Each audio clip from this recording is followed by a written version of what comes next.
Hello students, I am Sagar Agrawal. Welcome back to my channel. So students, हमारा subject है social science for class 8। जैसा कि आप सभी जानते हैं, हमने हमारा chapter number 2 what is around us जो कि हमने ये स्टार्ट किया था। तो हमने देखा था इंट्रोडक्शन पार्ट में कि एक छोटा बच्चा जो होता है वो गार्डन में घूम रहा होता है अपनी मदर के साथ। तो वो उसके माइंड में एक क्वेश्चन आता है, तो अपनी मदर से पूछता है कि जो लैंड है वो किससे बना हुआ है। तो उसकी मदर उसे रिप्लाई देते हुए कहती है कि हम सन को जो रोज़ देखते हैं, तो सन जो है वो एक सोलर फैमिली का हिस्सा है। तो अर्थ जो है वो एक सन का हिस्सा है जो उससे टूट के अलग होता है और वो ठंडा हो जाता है। तो उसके बाद जो उसके अंदर के जो एलिमेंट्स होते हैं वो कन्वर्ट होने लगते हैं। वो कन्वर्ट होके किस में बनते हैं? Lithosphere, hydrosphere, atmosphere and biosphere. तो अब तक हमने देखा था लिथोस्फीयर और हाइड्रोस्फीयर के बारे में। अब जो है हमारा टॉपिक वो इसमें हम देखेंगे atmosphere, the spheres of air that wraps the earth from all side is called atmosphere. Means चारों साइड से जो ढक लेता है उसे हम क्या कहते हैं? Atmosphere. It extends approximately up to 1600 kilometer from the surface of the earth. Means उसकी जो साइज़ है वो कितनी है?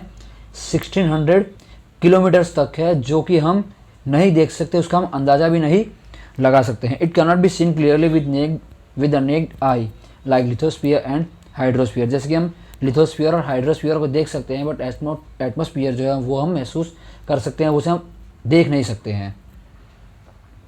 Atmosphere is composed of various gases, water vapor, dust particles, smoke, salt, microorganism etc. Means किससे बना हुआ है?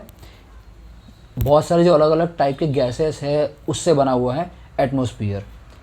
कौन सी है? वेरियस गैसेस कौन सी है? Water vapour, dust particle, smoke, salt, micro organisms and etcetera. Atmosphere is colourless. Atmosphere जो है वो एकदम कलरलेस है, ऑर्डरलेस है एंड ट्रांसपेरेंट है। वो एकदम ट्रांसपेरेंट है। Solid, liquid and gases elements are included in the atmosphere. तो ये सारे जो गैसेस है वो एटमॉस्फेयर में इंक्लूड है। It contains approximately 78% nitrogen, 21% oxygen and 1% other gases. When we go higher from the surface of the earth, the amount of most of the gases in the atmosphere decreases। जैसे हम बहुत ज़्यादा ऊंचाई पे चले जाते हैं तो जो गैस की मात्रा, एटमॉस्फेयर की जो मात्रा होती है, वहाँ पे गैस की जो मात्रा होती है वो धीरे धीरे कम होने लगती है। ऑक्सीजन जो हमें वो कम मिलने लगता है ज़्यादा हम हाइट पे जाते हैं। तो carbon dioxide gas is heavy, so it is found more in the lower layer of the air. Means carbon dioxide जो होता है वो बहुत हैवी होता है, जिसकी वजह से जो हमारा लोअर पोर्शन है अर्थ का वहाँ पे ज़्यादा पाया जाता है। जो हमारी हवा का जो दबाव होता है वो कार्बन डाइऑक्साइड हैवी होने की वजह से ज़्यादा वो अर्थ के पास पाया जाता है। Ozone gas comprises of a very small portion in the air. This gas absorbs the ultraviolet rays from the sun and protects the earth from excessive heat of sun. Means क्या होता है? जो हीट प्रोड्यूस होती है सन के through, उससे protect करता है अर्थ को। This gas is more in proportion in the morning in the open ground and in the air near the sea. ये कहाँ पाई जाती है? ज़्यादातर जो खुला मैदान होता है वहाँ पे या तो फिर नदी के पास। Gases like oxygen and nitrogen keeps the living creatures on earth alive. Means oxygen और नाइट्रोजन जो क्या होता है वो एक मेन गैस है, वो बहुत ज़्यादा इंपॉर्टेंट होती है सर्वाइव करने के लिए, जो अर्थ पे ह्यूमन बींग्स है, जो लिविंग ऑर्गेनिजम्स है उनके लिए। Nitrogen reduce the intensity of oxygen. Water is the most important component in the atmosphere. जो वाटर है वो बहुत ज़्यादा इम्पॉर्टेंट कंपोनेंट है एक एटमॉस्फेयर के लिए। जो एटमॉस्फेयर जो होता है, जैसे कि आपको मैंने वाटर साइकिल के प्रोसेस में बताया था कि किस तरीके से जो वाटर पार्टिकल्स हैं वो जो एटमॉस्फेयर में है वो मौजूद रहते हैं।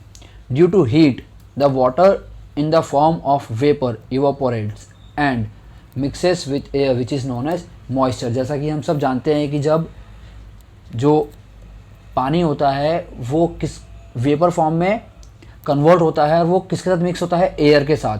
तो वो हवा में मौजूद रहता है, तो उसे हम क्या कहते हैं? Moisture. The process of cooling of vapour is called condensation. तो इस प्रोसेस को हम क्या बोलेंगे? वेपर जो चेंज होता है उसको हम क्या बोलते हैं? Condensation. Various Forms of moisture like dew, fog, clouds and precipitation are due to condensation. जो हवा में मौजूद होता है, जब हम देखते हैं कई बार ओस जम जाती है घास पे या फिर फॉग होता है, तो ये किसकी वजह से होता है? कंडेंसेशन की जो प्रोसेस होती है उसकी वजह से होता है. The effect of atmosphere is seen on human beings in very aspect of life such as in their food habits, clothing, habitat, color, economic activities and etc. Many dust particles are seen in the atmosphere. जैसा कि हम सभी जानते हैं कि धूल मिट्टी जो होती है वो काफ़ी ज़्यादा उड़ती है, जिसकी वजह से हम वो देख सकते हैं. Spreading of sun rays are visible due to these particles. और इसी की वजह से जो सन रेज होती है, जो सन रेज होता है वो विजिबल होता है, जिससे हम इजीली देख सकते हैं.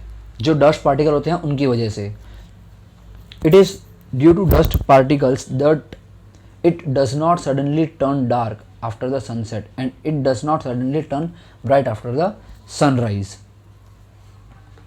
The sun rays are reflected back with the help of these dust particles on the surface of the earth and we receive the light of the sun. Means the sun rays are reflected back with the help of this dust particles. Means इसकी वजह से जो वापस जो sun rays होती है, जो dust particle होते हैं, उसकी वजह से रिफ्लेक्ट होती है जो हमारा अर्थ का सरफेस है उस पर, और उसी की वजह से क्या होता है, we receive the light of the sun. Means जो रोशनी है वो हमें इजीली मिल सकती है. We are able to listen to the sounds due to the presence of the atmosphere. That is why radio and Doordarshan telecast is possible.